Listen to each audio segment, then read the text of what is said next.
When someone loses track of the path of Allah, Allah does not abandon him straight away.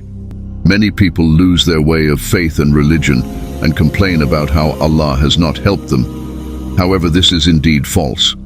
Allah is the only one who wants the best for us.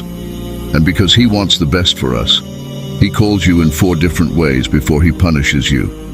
In other words, Allah gives you guidance through 4 different stages, as He gives us many chances to fix our ways. If you are someone who feels they are far away from Allah and feels like Allah is against them, after watching this video, reflect on the stages and really think about the different chances Allah has given you, but you chose to ignore. But you must remember, it is never too late to return to your Lord, for He is all-forgiving. The first way is that Allah exposes you to opportunities that will help you remind yourself of Him. For example, a friend may come to you with some advice about tawakkul, or through the sermon on a Friday during the Friday prayer. During these moments, we are taught to listen and remain silent, and through this, it allows our ears to hear and allows our minds to think with clarity. Allah is guiding you. Allah sends you free guidance. Allah works in mysterious ways, ways our minds will not be able to comprehend. If someone just reminds you to say Bismillah before you eat, that is Allah trying to make you remember Him through others around you. However, if that doesn't work for you and you continue to go astray, Allah then goes a little further through a tougher approach, which leads on to the second stage. Allah will try to guide you by disciplining you. Allah does this as the first time you didn't take the reminder. This is a tougher approach because it forces you to reflect on yourself. It is just like an exam. You will not know how bad you are actually performing until you receive a bad grade. Allah will bring a problem into your life. He will bring a challenge into your life. We all know that humans learn best through problems.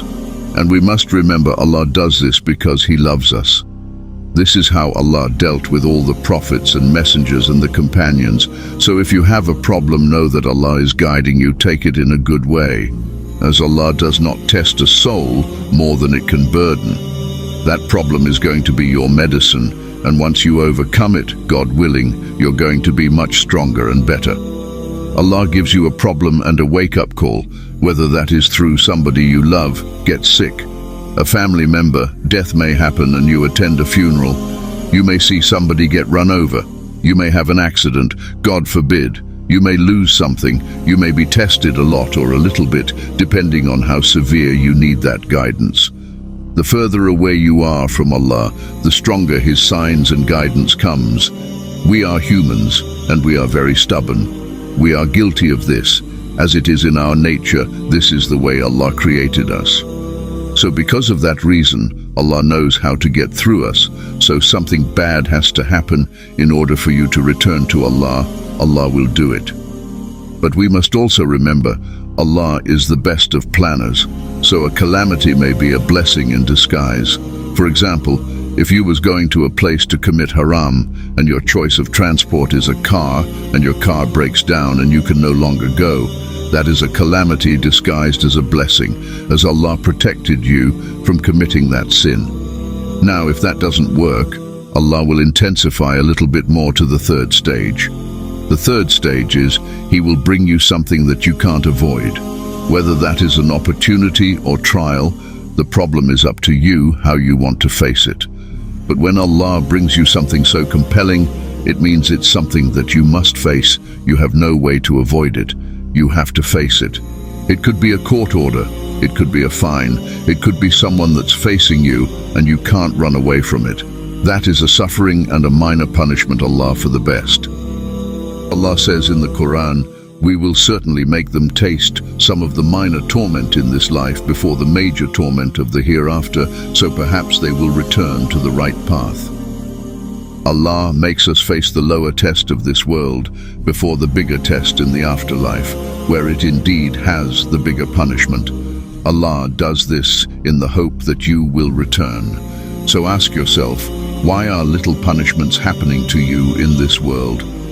Why is Allah letting these bad things happen to you? It is in the hope that you may, return? And finally, if that doesn't work, the reminders, the problems and tempting trials, and you decide to run away completely from the remembrance of Allah, you can't stop the sinning, the fornicating, the backbiting, the abandoning of worship. The worst of the worst happens, and when this happens, you will be lost forever. You may think you will just lose your wealth, your health.